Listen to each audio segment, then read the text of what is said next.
Hola, ¿qué tal? Muy buenas noches. Bueno, hoy estamos con Alfredo Mason. Él es filósofo, docente y autor de este libro, La vida es Perón, historia del encuadramiento de la juventud peronista. Y me preguntaba, lo había leído en estos últimos tiempos el libro, y me preguntaba si podemos hacer algún punto de comparación con la actualidad, con aquella historia del encuadramiento de los años de Perón y con esta historia del kirchnerismo encuadrando a las juventudes.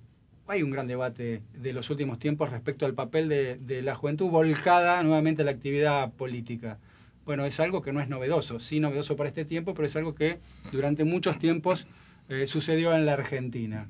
Vamos a ver, insisto, si hay algún punto de comparación, pero con Mason vamos a desentrañar la historia de este país y cuánto de esa historia se repite en estos años. Después de los auspicios estamos con Alfredo Mason.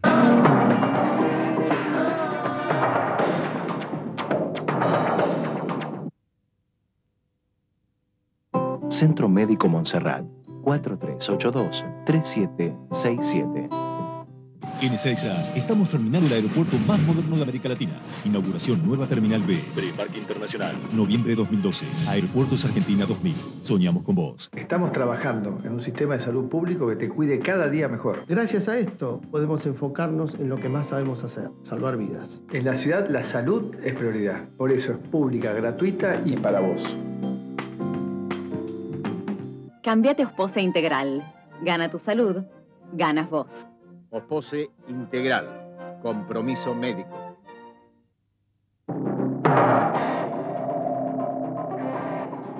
Bueno, estamos con el filósofo Alfredo Mason, decía, autor de La vida es Perón, coordinado por Carlos Llanela, y también ha participado en él Susana, no sé si lo voy a pronunciar bien, ¿Shanahan? ¿Bien? Sí. Estuve bien. Bien. Se habla del encuadramiento, ¿no? A mí me suena, he hecho cobertura sindical mucho tiempo y tengo una idea, más o menos, de lo que significa. Ahora, el encuadramiento en la historia de este país significa mucho más que encolumnar a la gente detrás de un proyecto. ¿Qué es y qué fue el encuadramiento?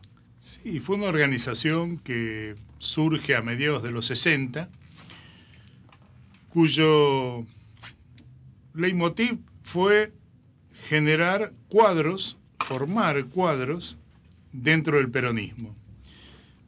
Pero como algunas otras organizaciones de la juventud peronista, esos cuadros los iban a buscar a ámbitos en donde precisamente no era el peronismo lo mayoritario en ese momento. Como era, por ejemplo, los claustros universitarios. Por ejemplo, o los sectores de clase media barriales. Allí se planteaba en aquellos que por sensibilidad, por inquietud política, buscaban en dónde estaba el pueblo argentino. Esa gente lo que encontraba era que buscando al pueblo argentino encontraban que era peronista y que los peronistas lo que querían era que Perón volviera. En ese camino el encuadramiento operaba y cuya tarea es su propio nombre, encuadrar, formar cuadros en lo que sería la conducción política. Bien, esa organización ¿vive actualmente? ¿No vive? ¿Dejó de existir? No, esa organización dejó de existir. Nace cuando una persona, Juan Carlos Verdoneschi, que está en la búsqueda de ese pueblo, encontrando que ese pueblo era peronista, se encuentra con un grupo de jóvenes, mediados de los 60, como decía, que en una crítica al viejo PC, casi esa crítica desde el trotskismo, entra en diálogo con él y él empieza a defender lo que es una postura peronista. Uh-huh. Ahí se origina esta organización y, tiene una actividad a veces más pública, a veces menos pública, sí, depende de las circunstancias del país, prácticamente hasta 1985, en el cual se funde junto con Guardia de Hierro, que era otra organización, uno podría decir hermanas, en el sentido de que optaban por el mismo camino, y ahí prácticamente se disuelve. Mucha gente luego siguió distintos caminos, pero ya el encuadramiento termina ahí. Por eso preguntaba, no con nombre encuadramiento, pero los distintos integrantes sí han seguido con la actividad política. Sí, muchos siguen haciendo política y otras actividades, reconociendo aquel pasado común del encuadramiento de la juventud peronista. Ahora tiene una virtud del peronismo que ha unido, ya que mencionaba Guardia de Hierro, que ya estaba más emparentado con la centro derecha del peronismo, con la tendencia, que tenía más bien componentes de izquierda. Sí, yo creo que la historia de la juventud peronista es una historia sumamente amplia, que nosotros decíamos que con este libro cubríamos una deuda que teníamos, porque en esa historia se vienen contando precisamente la de cada organización que fue componiendo la juventud. Hoy nosotros podemos decir, bueno, saldamos la deuda, ya hemos escrito una historia también del encuadramiento, las hay de las otras organizaciones y algunas faltarán, pero la juventud peronista era todo eso, eran todas esas organizaciones. Ahora, vayamos a distintos puntos de la historia y la fuerza o no que le ha dado a lo que es el encuadramiento. Estoy pensando en el Cordobazo, donde sí hubo participación importante de distintos componentes universitarios, unidos con trabajadores, ¿sí? Aunados, cuando la historia en general los hacía recorrer caminos por separado. Sí, justamente después del Cordobazo, Perón manda una carta donde dice, evidentemente, hay una madurez en el pueblo argentino que permite cerrar el cerco a la dictadura militar y dar la batalla final, que tiene que ser electoral. Porque el Cordobazo marca la crisis más profunda de las clases medias que, primero ignorando el peronismo, creyendo en distintas alternativas con absoluta sinceridad esa creencia, las ve fracasar una por una y finalmente esa dictadura, la del general Onganía, y la imposibilidad de manifestación política hace que estalle esa movilización donde se juntan trabajadores y estudiantes. Ahora, ¿cómo era el trabajo para convencer a universitarios, muchos de ellos de izquierda o centro-izquierda, para que se sumen a un proyecto detrás de la figura de Perón? Sí, bueno, nosotros siempre decíamos, acá el que conduce es Perón, no nosotros. Perón es el que nos ha abierto una puerta en la clase media. Por lo tanto, nosotros no dialogábamos con aquel que era un opositor, sino con gente que ya lo había empezado a mirar con simpatía, por lo menos al peronismo, y reconocía que existía. Literalmente, como se decía en aquella época, era que los invitábamos a hacer una experiencia de lealtad objetiva y doctrinaria al general Perón. ¿De qué se trataba? Bueno, digamos, planteadas las distintas líneas políticas que Perón va plasmando en esa última etapa anterior a su regreso, digamos de los 70 al 73, ir invitando a estos jóvenes a experimentar si eso que Perón decía era real. Ahora, ¿cómo se logra, Alfredo? Estoy pensando en aquellos tiempos y estoy tratando de hacer un paralelo con estos tiempos, con el día de hoy. Hoy fue nombrado al frente del AFCA, de la Autoridad Federal de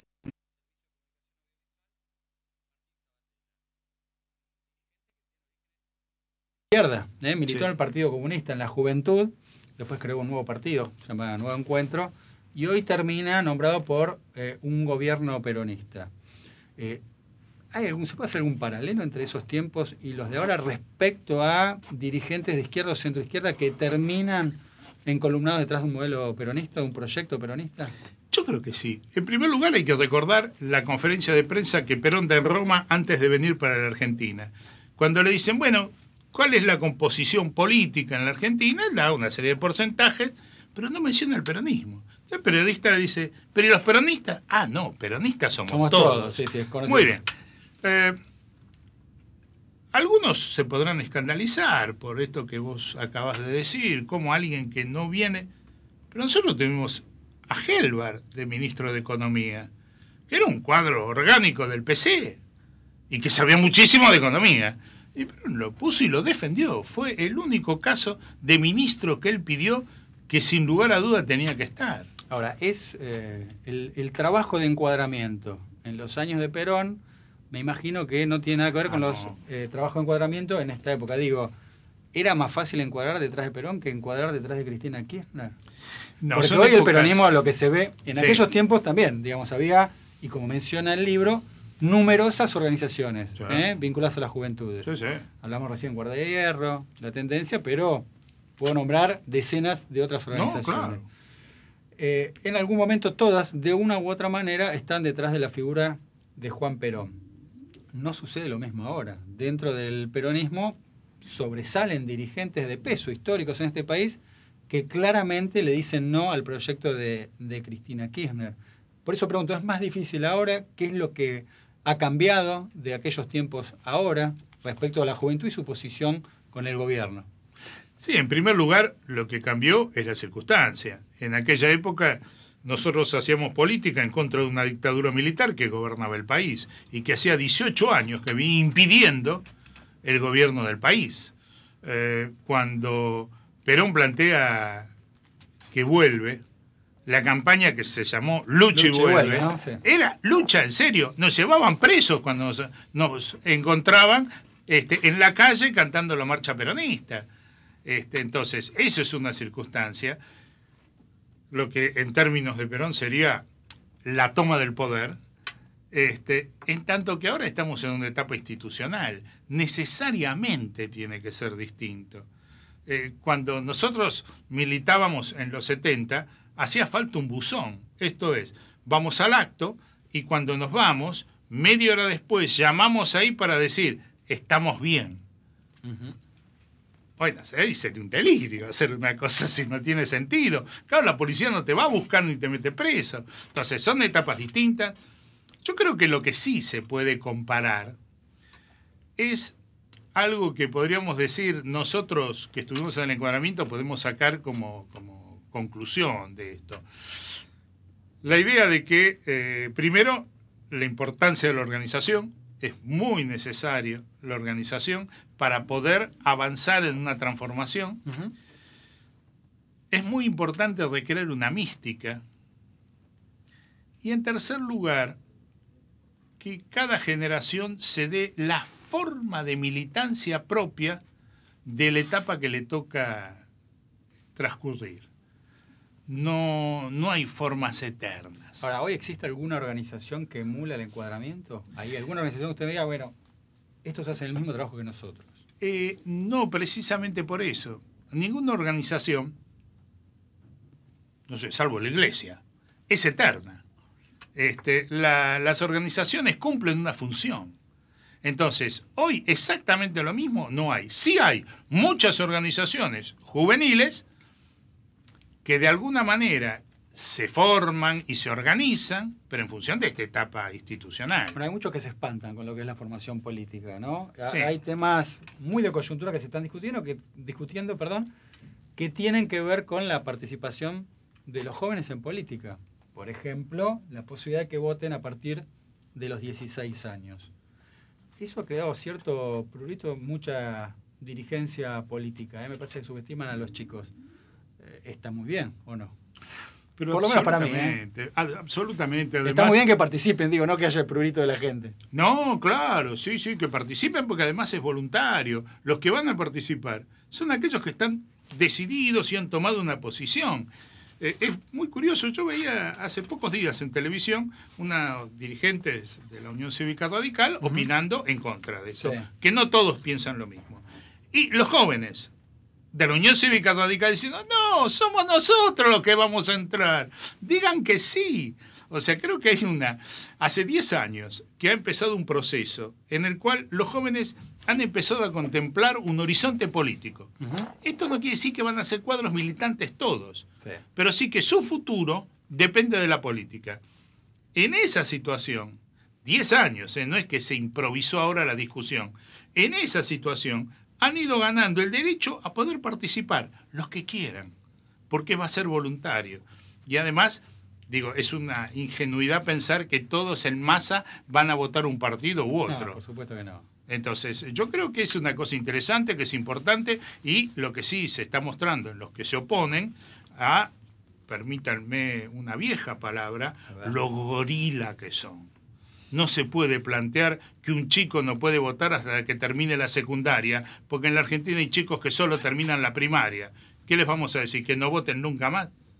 Bueno, Alfredo nos metió en la polémica, dijo gorila, ya imagino el otro lado del televisor, alguna gente. A ver, hablando de gorila, vamos a Sí. plantear un poquito, vamos a venir un poquito para estos tiempos. Usted es asesor de la jefatura de gabinetes de ministros de la provincia de Buenos Aires. Sí, Secretaría de Comunicación, De Comunicación. y Relaciones con la comunidad. O sea, el gobierno de Daniel Scioli. Sí, sí, sí. Yo le preguntaba recién de Cristina, y usted me hablaba de los gorilas. Vamos a arrancar de esta manera. ¿Scioli es peronista? Pero hasta donde yo sé, tengo 62 nomás, hasta donde yo sé, Sí. el peronómetro no existe. Entonces, decir que alguien es peronista o no es peronista, creo que depende de la actitud que ha tomado y cómo ha enfrentado las situaciones Usted no, para de ver, poder. Alfredo no conoce el peronómetro, pero conoce el gorilómetro. El gorilómetro sí, porque eso es una expresión visceral de aquellos que no son antiperonistas, sino que están en contra de lo popular. No es un problema de antiperonismo, es el 55.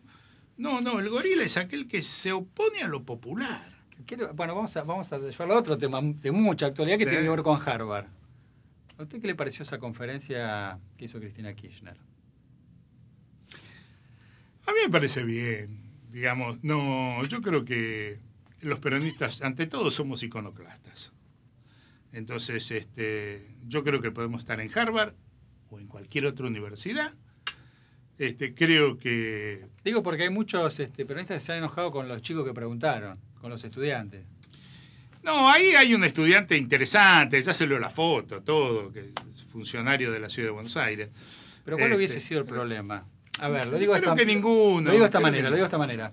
Este gobierno ha fomentado la participación política, como pocos otros Sí, gobiernos. sí. Ha levantado esa bandera, tiene distintas expresiones. La Cámpora por ahí es la más conocida, o la que tiene más incidencia en cargos públicos.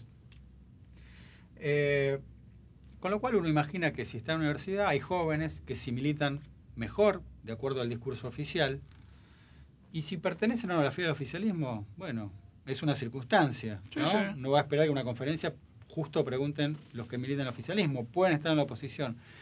Digo esto porque si este estudiante es militante del PRO, ¿cuál sería el problema? No, es funcionario además. No, a ver, yo en un segundo voy a contar una experiencia personal, por eso me tengo que hacer cargo de que uno pregunta. A ver. Yo era estudiante de la Facultad de Filosofía y Letras de la UBA, mi profesor era Víctor Mazú.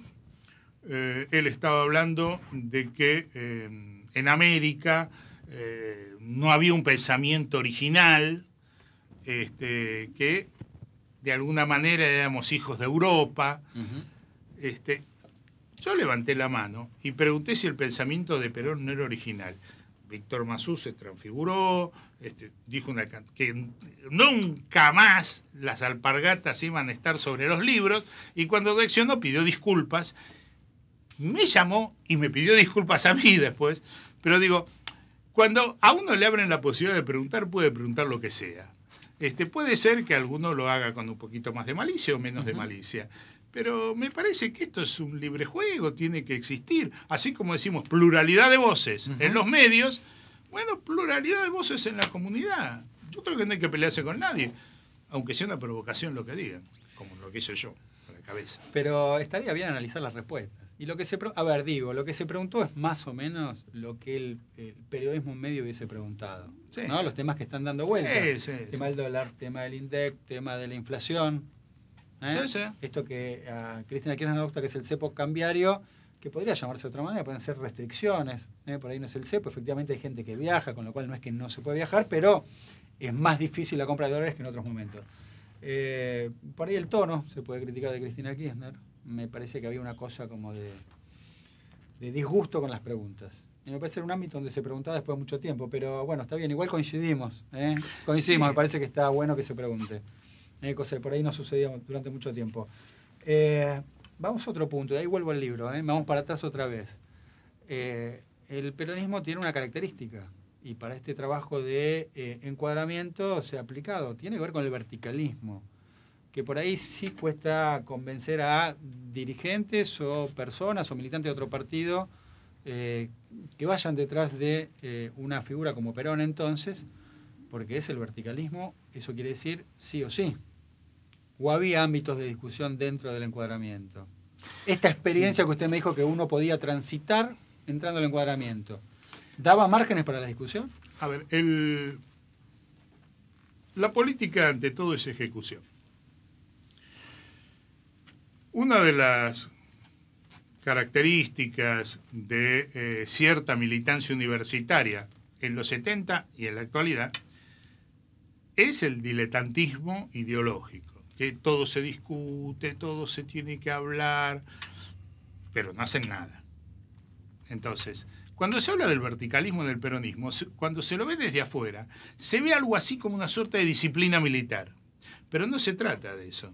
La experiencia que el peronismo trae como novedosa a la Argentina es una concepción de poder basada en la organización. Pero una organización cuya disciplina no es militar, como tampoco es la de una escuela. La disciplina dentro de la experiencia del peronismo en la construcción de poder es la lealtad. Y la lealtad es de ida y vuelta, de uno hacia otro, en ambos sentidos.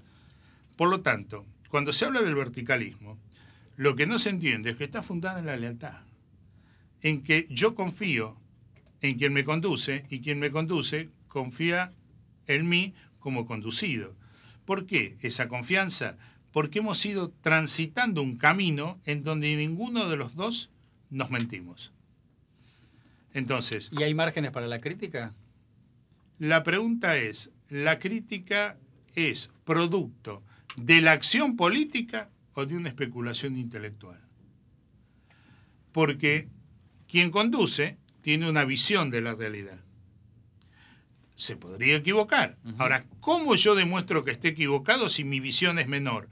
Probando lo que dice y mostrando que la realidad responde de otra manera. A ver, lo traigo a la actualidad de nuevo. Sí, sí. Ley antiterrorista, que se aprobó ahora. Hay muchos sectores dentro del propio peronismo que están en desacuerdo. ¿Cómo sería esa práctica de debate, de cuestionamiento en los términos de la política de encuadramiento? Ver cómo funciona en la realidad, cómo se aplica en la realidad esa ley y qué es lo que se está buscando a través de esa ley. No una crítica a partir de un nombre, de una suposición que trae. Ahora, uno ve el articulado de la ley, un diputado peronista ve el articulado de la ley y dice, yo esto, hasta acá llegué, yo esto no lo puedo aprobar. ¿La lealtad es aprobarlo aún así? No, la lealtad es preguntar por qué. Ir y preguntar por qué al legislador, al redactor. A ver, yo voy a poner otra ley. Cuando aparece el subsidio universal por hijo, mucha gente sale a decir que eso lo que va a generar es que las chicas queden embarazadas para cobrar. Uno dice, no, pero eso es una barbaridad. No hagamos discusiones teóricas. Veamos lo que sucede. Si hay mayor contención a la chica embarazada, no es que se hizo embarazar para cobrar un subsidio. Hay mayor contención que si menos abortos. Eso es lo que sucede. Entonces, veamos en la práctica si eso que suponíamos debía ocurrir, ocurre. Eso es lo que hace la lealtad. Y si no ocurre, la lealtad también es decir, muchachos, este camino así no va. Nos estamos encontrando con la realidad. Pero la que en la política pone límites es la realidad. ¿No es, arriesgado decir, toco el fuego para ver si me quemo? ¿Aprendiste de otra manera vos? Sí, hay formas de aprender. En el colegio yo no veo que a los chicos le hagan poner el dedo. No, les dicen hasta que van y ponen el dedo. Y ahí entiendan de qué se trata el me quemo. Yo creo que no. Bueno, ahí no coincidimos. Creo que hay cosas donde uno no está de acuerdo y no hay que esperar la aplicación de esa norma. Pues si uno no está de acuerdo está bien, y tiene suficiente experiencia histórica como para decir... pero hay una experiencia, pero eso es lo que yo estoy diciendo. Tiene que partir, no, de una mera especulación. Sobre la ley antiterrorista, este país tiene antecedentes respecto a lo que es ese debate. Pero nos estamos quedando con un nombre, con la palabra terrorista. Y la palabra terrorista no significa lo mismo. Depende quién la mencione. Una cosa es que Videla hable de un terrorista y otra cosa es que nosotros digamos que Martínez Dios es un terrorista. Sí, igual es mucho más que un debate semántico. No, claro, es una visión distinta de la realidad. Estoy hablando del contenido de la ley. No, por supuesto, es una visión distinta de la realidad. Pero cuando nos centramos en la cuestión de una palabra, nos estamos olvidando quién la pronuncia, esa palabra. Y esa es la gran diferencia. Bien, vamos atrás de nuevo, nos queda los últimos minutos. ¿Cómo surgió la idea de este libro? ustedes pensaban que no se iban a acordar del encuadramiento, que la gente no se iba a acordar. Tiene que ver con, está pasando algo parecido ahora, recordemos lo que hicimos en tiempo atrás, en el pasado. ¿Por qué sale este libro? Carlos Llanera es el que tiene el copyright de la idea. Él funcionario también de la gobernación, ¿eh? Sí, claro, Daniel sí, Scioli. Secretario de Relaciones con la Comunidad. Él tiene la idea de armar este libro porque el encuadramiento fue su casa. Él es hijo de militantes del encuadramiento. Comenzó a trabajarlo, lo convoca a Susana Shanahan para hacer una serie de reportajes e iniciar la investigación. Después soy convocado yo para escribir la parte política del libro. Y la idea es, primero, dejar testimonio de una experiencia. Porque algo de esa experiencia, no copiarla, pero algo de esa experiencia, esto que decíamos de la organización, la disciplina, etcétera, creo que es transmisible a las jóvenes generaciones. Y es muy importante que se tenga una idea lo más abarcativa posible de eso que fue la juventud peronista. Porque hay mucha manipulación sobre qué fue, ¿no es cierto? En general para pegarle. Entonces, ir mostrando las distintas variantes.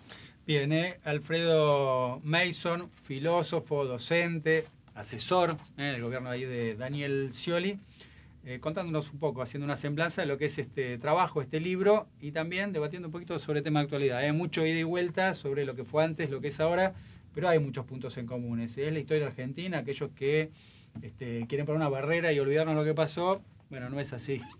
Mucho tiene que ver lo que ha pasado con lo que está pasando en estos momentos, y lo ha traído a la memoria a través de un libro, para debatir, para polemizar y también para entender un poco lo que es la historia de este país. Le agradezco, Alfredo, por su presencia, y nosotros, como ustedes saben, nos reencontramos como siempre 11 de la noche aquí por Metro. Chau.